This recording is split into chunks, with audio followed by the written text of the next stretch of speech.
All right, so we just checked out a sub-2 deal, potential sub-2 deal brought to me by another agent. We're about to check out this beauty here. I've not been inside, we've not looked at it, and I just kind of wanted to walk you guys through. You know, I think a lot of people get confused when they're looking at a property like this on what to even look at, what to factor on a scope of work. Will the numbers make sense without having to rely on other people? So we're gonna run in here and check this out. That sub-2 deal was interesting. You know, I always go over the pros and the cons. You know, like here's what it looks like if I buy the sub-2. Here's the downside, here's the risk on your side. They're kind of intricate deals, you know, and I want the sellers to be, I want to create that relationship and be upfront with them, because it really only makes sense to go sub-2 if they really have to go sub-2. Looking at this though, first thing I noticed is this driveway is shot. Usually if a driveway's cracked up, usually you can keep it, but this, I mean, this thing is like, I wouldn't want to drive on that, you know. I don't even think I could fit my truck on that.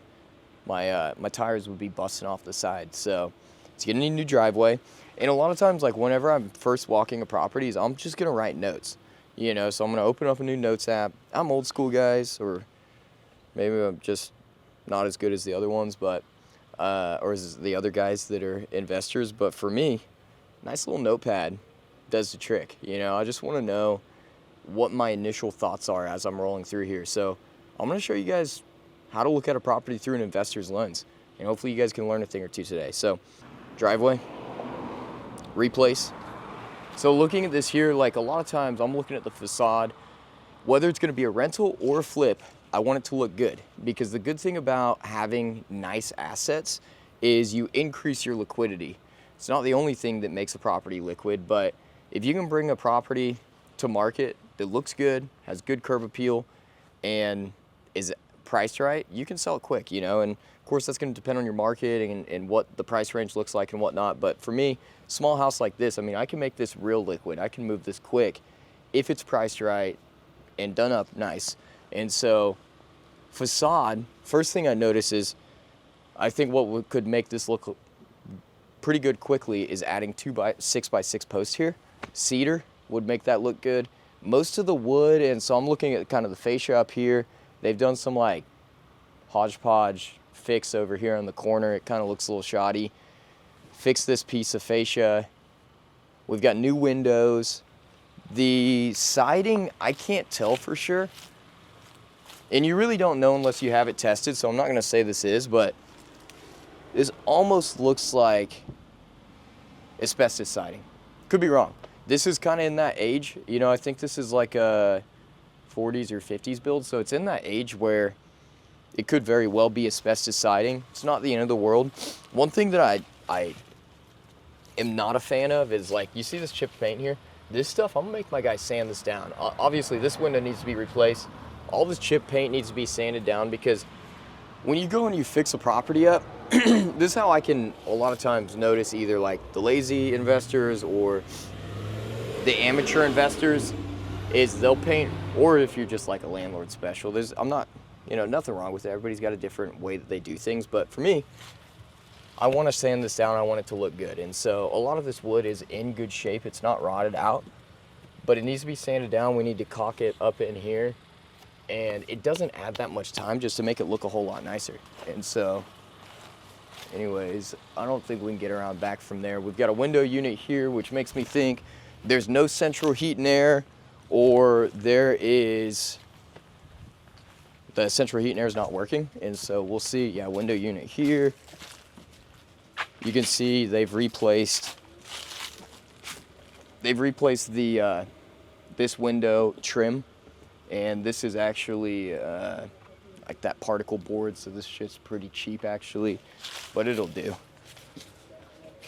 We'll get to the garage door here in a little bit. The kick-out board, or what they call the freeze board, has been replaced, at least right up here. That's that piece, that small little piece of trim right there at the top. That's been replaced. I don't know why, which I'm not a huge fan of, but let's go around back real quick. This window needs to be replaced. Yeah, that sure does look like asbestos siding. Like I said, I'm not gonna say it is. I don't know for sure, but it opens up a bit of a can of worms if it is asbestos siding. And funny enough, you can see, oh, they've just replaced this siding here. Oh, the window's open here in the back. Look, we don't even have to open this thing up. Just go straight in. Hello? Hello? I don't think anybody's in there. We'll find out here in a few. Oh, back door's open. Hey, nice backyard. This isn't bad. But yeah, I'm not seeing an air conditioner, so it needs an HVAC. We now know that. I'm looking at the fascia here. I can't tell if it's salvageable or not. It's really not that, yeah, I don't think it is. It's not that big of a deal to replace this stuff. We just replaced today, actually, on another property out in Yukon. We had a roof done. We replaced the fascia on that property, $1,300 for material and labor, 1,500 square foot property. I thought that was a pretty good deal. My roofer took care of it. So we would probably just go ahead and factor that in here. So the panel's got no cover. We do have a meter, and I believe electric's actually on, but we've got no cover on the panel. I'm assuming, I'm not an electrician, y'all, and I don't claim to know a ton about electrical, but I'm assuming we probably need some repairs to the panel. Not a huge deal, but something that we need to factor. And then the more I look at this siding, you know, some people are like, oh, you'll be able to keep it. I mean, this looks like shit. All of this looks like shit, you know, and I don't want to, once again, I don't want a unfinished product. I don't want to go in here and spend $25,000 and then leave the exterior, just paint this in it, not look any good. So I would factor replacing the siding on this property, which technically, if that's asbestos siding, you're supposed to, if you had it tested, you're supposed to have it abated, which is a real pain in the ass. Look at this stuff. Something happened up in there, almost caught fire. Not a great. Looks like it. Oh yeah, it looks like it probably did catch fire. That's not a great sign. This is just a small little house. You can tell we're sunk in here on the flooring. What's really out of place on this though is they've got this nice granite countertop. And then the rest of this place is shitted out. Doesn't make much sense. Here's the garage. Smells like mildew. So I'm usually taking in the smells too, y'all. Like the smells really say a lot about a property, which I would say I'm somewhat desensitized to nowadays, but you can tell a lot about a property from the smell. So look at the roof up here. You can see that, I believe, 1x8 decking, which is the old decking, at least here in Oklahoma, per the decking code. It's supposed to be OSB. And so that tells me that the roof is pretty old, probably needs to be replaced. Roofs only last like 8 to 10 years here in Oklahoma before a buyer starts asking for it to be replaced or before it's shot by hail. And so we'd probably factor a roof. Garage out here, at minimum, needs to be, I would say, sheetrocked. This is extra storage here. Yeah, I would say this portion needs to be sheetrocked up through here. Not the end of the world. I don't think you need to tape and bed it and texture it, but at minimum, sheetrocked. And so let me tell you guys something else. I would never put tile on a crawl space home because crawl space homes, at least in Oklahoma, it's just going to be different. It's going to depend on what area you're in. Crawl space homes here in Oklahoma, they're going to shift. It doesn't matter where you're at in Oklahoma. We build on clay. We have big temperature swings. They're going to shift. They're going to settle. You're going to see a little bit of movement throughout the year. And so tile, typically, unless you use like an outdoor tile, is not very flexible. And so what ends up happening, like if we look through here, you'll see like cracks like this. You see that crack there. You see this crack here. You see this is all just busted up. You know, if this was a slab home, this tile would be in perfect shape. But this is your classic like DIY. You know, they've got a shiplap here. You got a nice little roof leak. Let's look in here real quick. Electric is on, surprisingly. So this tub tile probably could be salvaged. If it were me, I'd get this place. I'd go new 12x24 tile in here. I would keep the tub. This is an old cast iron tub. This is salvageable. I would put a new shower head in. But look at this. This would drive me nuts. I'm not a very tall guy, y'all. I got called out the other day. Somebody met me in person. They were like, I thought you were tall. I'm like, what made you think I was tall? I'm 5'8".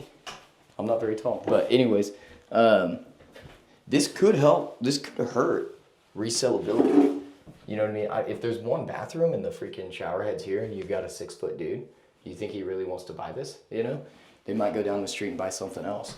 And so at that point, just rip the tile out and redo it with 12 by 24 and raise the shower head up. New fixture, all of this needs new texture up through here. Looking up under the sink, looks like they've got new PEX. You can see that red right there. They've got new PEX coming in. When they built this house, if you guys start thinking through like building plans, they put the plumbing here because the kitchen's on the other side. Saves you in labor because you've got the plumbing stub out coming to the same spot for the kitchen and the bathroom. So anyways, not that that really matters, but bedroom in here, we've got multiple different textures on the wall, which I think is just really shoddy. When you flip a house, it's gonna look bad. You've got the old panel here, and then we still have wood windows. So original wood windows. This needs to be replaced. That's single pane. This has been replaced. So it's like half done. This is not luxury vinyl plank. This is laminate, and you can tell because of, I can usually just tell by looking at it, but you see right here, this isn't waterproof. So if this got wet at all, this would, yeah, you can tell right here, actually perfect. It's just particle board up under there. So if it gets wet at all, it's not waterproof. It doesn't last. Like it's just shitty flooring. Don't buy this. You know, it's $1 a foot at some places. Just pay $1.50 a foot and get luxury vinyl plank. It's actually waterproof. So in here, once again, all this flooring needs to be torn out. You know, like an amateur guy would come in here and they would lay luxury vinyl plank over top of this flooring. The problem is, or maybe somebody that knows what they're doing and just is lazy and doesn't care who buys this place, this is going to continue to happen. This is going to crack up and it's going to cause issues with the luxury vinyl plank. So we can barely open this up.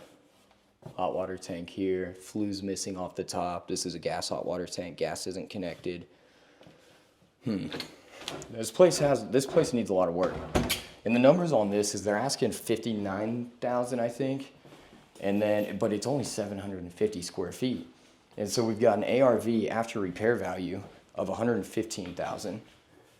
Well, you need foundation work done, so let's just say the foundation's $5,000, and then you need a roof. We'll say best case scenario you get it done for $5,000, and then you need an HVAC. We'll say best case scenario you get it done for $5,000. That's like pricing I could get. The average person, I mean, other investors will probably get similar pricing, but you're $15,000 for those three, and that's assuming the foundation's only $5,000. Could be more to level this out. Then you got to demo out all the tile if you're going to do this right, and then you've got to fix the subfloor underneath. And then we're looking at the kitchen here. We need new lowers, new uppers, not a big deal. You could keep probably the countertop. So you do new lowers and new uppers, and then all new fixtures, all new electrical outlets through here. You've got half of the windows need to be replaced, and then you sheetrock this in, and then you lay flooring, then you lay paint. I mean, you're probably in 35, 40 grand, you know what I mean, to do this right. Like, I like to do things right, and I was thinking about that earlier today. I walked through these three houses. I mentioned this on another video, but I walked through these three houses, and this lady's just slumming it out. The flooring, I mean, it probably was, these houses weren't that far off from this property here. And I get to thinking about that and like, how can I feel good at night going to sleep in a nice property that I own when my tenants are living in fucking filth, you know what I mean? And their kids are living in filth. Like, it honestly pisses me off a little bit. And so like right now it's tough to compete. It's tough to compete with slumlords and people that don't do it right because they're bringing a shitty product to market. And unfortunately, when it comes to providing affordable housing, which a lot of my units are affordable housing, you know, my unit that's listed at $750 because I can't go any lower, that makes me $100 a month or $150 a month. Well, there's another unit listed for $500, but it's in horrible shape, you know. Well, some people have to go for that $500, you know, because they just don't have any other option. But yeah, it's tough to compete right now, you know, it really is, especially when you're competing with like slumlords and whatnot. So don't be a slumlord. You can still make the numbers work. It just takes a lot more volume, you know. I'm not gonna come in here and keep this exterior siding. I'm not gonna force this deal. Barely fix the foundation, keep the tile in the bathroom, keep the cabinets, and fucking paint this thing and rent it. maybe throw some window units in, and because I'm just not that type of landlord. Maybe you are, and if you are, I do judge you. So just know that. But anyways, the numbers just don't work here. Like when I'm running quick numbers on math-wise, 59K plus, okay, so let's say rehab. So we've got 5 in foundation, 5 for the roof, 5 for the HVAC, which is probably gonna be another 2,000 or 3,000 on top of this, but we'll say 15. And then we'll say we've got to demo this whole place out. We've got, I mean, probably $2,000 in demo, best case scenario. And then we've got paint, which would be probably $350 a foot times 750 square feet. So we've got another 3,000 for paint, and then we've got probably 3,500 for flooring, and then we've got to sheetrock this out, and then we've got that bathroom that we've got to finish out. And so I really do think we'd be close to 35,000. Like if I ran this out on a spreadsheet, we'd be close to 35. So 59 plus 35, that puts me in at 94. Well, my buy-side closing cost, by the time I pay my lender fees and my title fees, I'm probably $5,000. You know, my typical is $5 or $6,000 right now on buy-side closing costs. It's a pretty small deal. So $5,000, I'm all in 99, and it's worth 115. So there's like a 16K spread. But the thing is, if I sell this at 115, best case scenario, I pay 3% to a buyer's agent, so that's $3,450, and then probably $1,200 for title fees, and then add that to your 99, subtract that from 115, you make $11,000. That's assuming nothing goes wrong. Doesn't make sense. On to the next deal. Well, actually, we're gonna offer on this because I think it's worth offering on majority of deals. This is an off-market deal that got sent to me. We're gonna offer on it. You know, probably like if I'm 115, I wanna be all in 70%. So I'm all in for 80, and then subtract out the 35 in rehab, and then subtract out your buy-side closing costs, and then a little bit for holding costs. That's the price I'd pay for a deal like this. We're a little far off, so it's okay. We'll keep looking. This probably just isn't the deal for us, but hopefully that adds a little bit of value. If you guys want to see more videos like this where we just kind of go out, we'll look at deals. Majority, oh, I got fleas all over me now. Watch, check yourself, bro. Whatever that is. If you guys want to see more videos like this, please leave a comment. Let me know if you guys like these videos, if you don't like these videos. Majority of my days right now are looking at deals, running deals. I usually run the deals, make sure they preliminarily make sense on paper, and then we'll come out and check them out. This one looked a lot better when it got sent in the photos, and then we get here and obviously we get that, you know, and so it is what it is. It's just how a lot of deals kind of pan out. But if you guys have any questions, drop them below. If not, hope that adds a little bit of value. Catch you guys on the next.